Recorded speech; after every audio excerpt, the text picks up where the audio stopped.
I'm going to read for you two passages from Violin Masterworks and their interpretation by Leopold Auer on interpretation.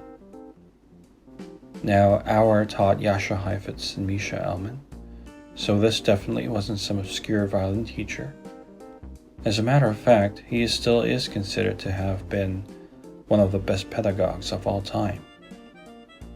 So he was a man who had the expertise and knowledge to be able to share his thoughts on the matter. Without further delay, let me read the first passage for you. When we take an audience of several thousand persons gathered on some important occasion at Carnegie Hall, New York, or in one of the larger European concert halls, we're obliged to admit that a large proportion of these auditors probably are not musically educated. Yet how different are the impressions made on the audience as a whole by two different orchestral conductors or two different virtuosos, each presenting the same work. One conductor, or instrumental virtuoso, will rouse an audience to enthusiasm by his presentation of a certain work, while another, playing the selfsame composition, will leave them quite cold. And yet both may be absolutely competent, technically speaking. Is this because in the second instance the conductor or performer presents the work along the lines laid down by tradition, while in the first case the artist seeks to express the composer's meaning through the medium of his own feelings, his own emotions? I believe this last to be true. I believe in talent, in genius, in sensitive reaction to the beautiful, in aesthetic sensibility. For aesthetic sensibility is the law of the beautiful, and not in tradition. So here he is, emphasizing the importance of interpretation and interpretive ability of the artist. Let's go on to the second passage.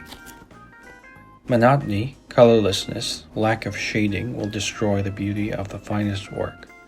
I tell my pupils again and again that every single dynamic sign or accent mark with which the composer or an authoritative editor has provided a composition is every bit as important as the note it qualifies. Unfortunately, most students and often even matured musicians and solo artists are content to play the notes without regard for the above-mentioned considerations. And there also is another type of monotony which creeps into the performance of outstanding works. This is the monotony of tempos. Only a few composers possess the gift of setting down their meaning clearly and exactly on paper. This is, in truth, extremely difficult, and in most cases almost impossible, though Beethoven forms an exception to this rule. The performance of his chamber music in particular demands a wealth of hitherto unsuspected individual shadings which are purely Beethovenian. In such works, the interpreter's talent, his temperament, his appreciation of beauty, and his delicacy of perception for the intimate character of the various themes is revealed. They also throw into relief that inexplicable something, so highly important to the musical ear, the variation of tempos in one and the same composition. Whether it be a concerto, a romance, a scherzo, or a nocturne, the principle remains the same. Only in the delicate and absolutely unobtrusive application of this principle does a distinction exist. So there you have it, Master Leopold Auer for you. Till next time.